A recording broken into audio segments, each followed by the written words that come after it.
नमस्कार दोस्तों। आज के इस लेक्चर में हम एक विशेष प्रकार के बादल पर चर्चा करेंगे जिसका नाम है लेंटिकुलर क्लाउड। ये जो लेंटिकुलर क्लाउड्स हैं ये टर्की में दिखाई दिए थे हाल ही में, तब से ये चर्चा में बने हुए हैं क्योंकि इनकी शेप जो है वो यूएफओ के समान दिखाई देती है, अनआइडेंटिफाइड फ्लाइंग ऑब्जेक्ट, जिसे सामान्य भाषा में हम उड़न तस्तरी भी कह देते हैं। तो ये इस तरह के बादल हैं जो दिखाई देते हैं, हिल के टॉप्स पर हैं और हैट नुमा या तस्तरी नुमा दिखाई देते हैं। तो आज हम देखते हैं कि इनका निर्माण कैसे होता है, कहाँ होता है। तो सबसे पहले तो हम इनकी निर्माण की दशाएं देखते हैं कि इनका निर्माण कौन सी दशाओं में होता है और कैसे होता है। देखो, इनका निर्माण उन दशाओं में होता है जहां पर आर्द्र पवनें समानांतर परतों के रूप में प्रवाहित होती हैं, लेयर्स के रूप में प्रवाहित होती हैं। और जब इनके मार्ग में कोई अवरोध आता है तो उसके सहारे इनका उत्थान होता है, इनमें विक्षोभ उत्पन्न हो जाता है, स्टैंडिंग वेव का निर्माण हो जाता है।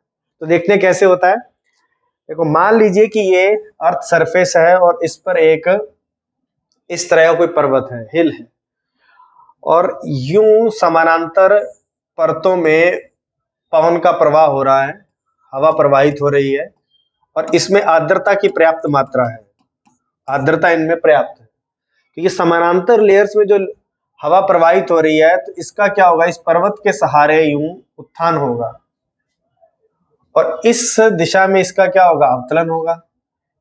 अब जब ये हवा ऊपर की ओर पर्वत के सहारे उठेगी तो ये ऊपर की लेयर में भी विक्षोभ उत्पन्न कर देगी और ये भी क्या करेगी, ऊपर की ओर ऐसे उठेगी, इसमें भी विक्षोभ हो जाएगा। ऊपर की सभी लेयरों में थोड़ा थोड़ा क्या होगा, विक्षेप, टर्बुलेंस उत्पन्न हो जाएगा और वो भी क्या करेंगी, इसके सहारे डिफ्लेक्ट होंगी और फिर यूं नीचे की ओर आएंगे और आगे बढ़ जाएंगी।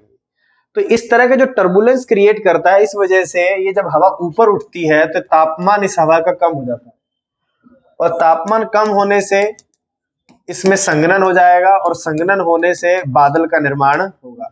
अर्थात इस जगह पर क्या होगा, एक बादल का निर्माण हो जाएगा। अब अगर यहां बादल का निर्माण हुआ तो ये दूसरी लेयर जो ऊपर उठी तो वो यहां पर बादल का निर्माण करेगी। ये तीसरी लेयर जो ऊपर उठी ये भी ठंडी होकर यहां बादल का निर्माण करेगी। चौथी लेयर, इस तरह एक के ऊपर एक बादलों का निर्माण होता चला जाता है। लेकिन इस डायरेक्शन में जब ये नीचे की ओर आती है तो यहां पर क्या होता है कि यहां पर जब ये अवतलित होती है तो तापमान बढ़ने के कारण बादलों का वाष्पीकरण हो जाता है, ये बादल वाष्प बनकर उड़ जाते हैं। तो जो ये जलवाष्प इसमें संघनित हो गई थी, अब ये जलवाष्प वाष्पीकृत हो जाएगी। तो ये जगह लगातार, ये जो यहाँ से हवा आ रही है वो यहाँ बादल का निर्माण करती है, यहाँ पर उसका वाष्पीकरण हो जाता है। तो ये जो बादल है वो हमेशा इसके टॉप पर रहता है, इस हिल के बिल्कुल टॉप पर बना रहेगा। और ये हमें किस रूप में दिखाई देने लगता है, उड़न तस्तरी जैसा दिखाई देता है, या यूं को हैट शेप दिखाई देता है, या अकेली तस्तरी जैसा बोल दिया जाता है, लेंस शेप हमें दिखाई देता है। तो इसके निर्माण की ये दशा है कि जब कभी समानांतर रूप से लेयर्स के रूप में आर्द्र हवा प्रवाहित हो रही है और उसके मार्ग में कोई अवरोध आ जाता है तो उसके शीर्ष पर, टॉप पर इसका निर्माण होता है।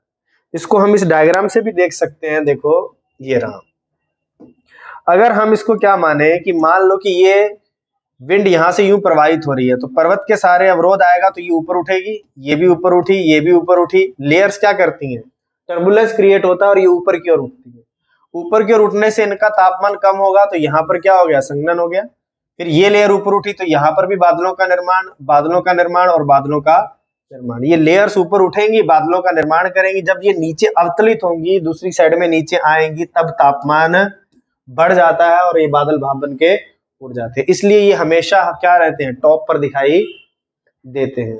अब दूसरा जो इसमें से क्वेश्चन उठ के आता है कि ये किस प्रकार के बादल होते हैं, कि ये बादल किस तरह के हैं। दूसरी बात जो है, इसमें ये बादल होते हैं क्यूमुलस प्रकार के। किस प्रकार के, क्यूमुलस प्रकार के, या यूं कहें इन्हें कपासी प्रकार के मेघ होते हैं। तो जो रुई के समान जो बादल होते हैं उन्हें कपासी मेघ कहा जाता है। इसी आधार पर इनको क्या क्या, ऊंचाई के आधार पर तीन भागों में बांट दिया गया है। तो इनके तीन प्रकार कौन से हैं वो देख लेते हैं। ये रहे, स्ट्रेटोक्यूमुलस स्टैंडिंग लेंटिकुलर, एल्टोक्यूमुलस स्टैंडिंग लेंटिकुलर और सिरोक्यूमुलस स्टैंडिंग लेंटिकुलर। ये कैसे बनते हैं, देखो, अगर मैं ये अर्थ सरफेस ले लूं और इस पर ये एक हिल ले ली, जब इसके ऊपर ये हवाएं यूं जाएंगी,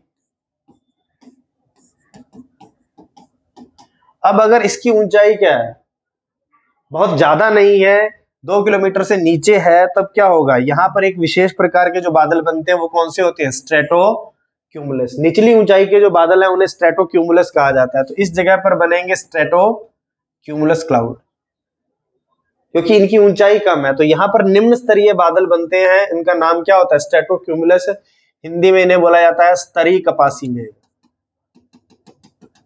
लेकिन अगर इसकी ऊंचाई ज्यादा है, 2 से ऊपर है, 2 से 6 किलोमीटर के बीच में है, तब वहां पर एल्टोक्यूमुलस प्रकार के क्लाउड भी देखने को मिलते हैं। अगर ऊंचाई ज्यादा है तो यहाँ पर किस तरह के बादल दिखेंगे, एल्टोक्यूमुलस प्रकार के, मध्य कपासी मेघ।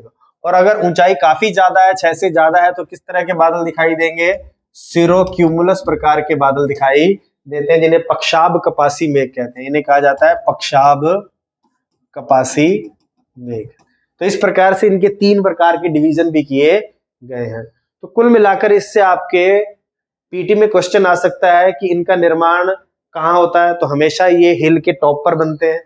दूसरा, इनके लिए दशाएं कौन सी हैं, तो पवनों में आर्द्रता होनी चाहिए और एक दूसरे के समानांतर प्रवाहित होनी चाहिए। तीसरा, ये किस प्रकार के बादल होते हैं, तो ये कपासी किस्म के क्या होते हैं, बादल बनते हैं और सभी ऊंचाइयों पर मिल सकते हैं, निचली ऊंचाई पर, मध्यम ऊंचाई पर और अधिक ऊंचाई पर। तो तीनों प्रकार के बादलों में ये देखने को मिल सकते हैं। और ये जो आपके न्यूज में था, टर्की में ये देखने को मिला है, तभी से ये चर्चा में चल रहा है। तो आज के लिए इतना ही, धन्यवाद।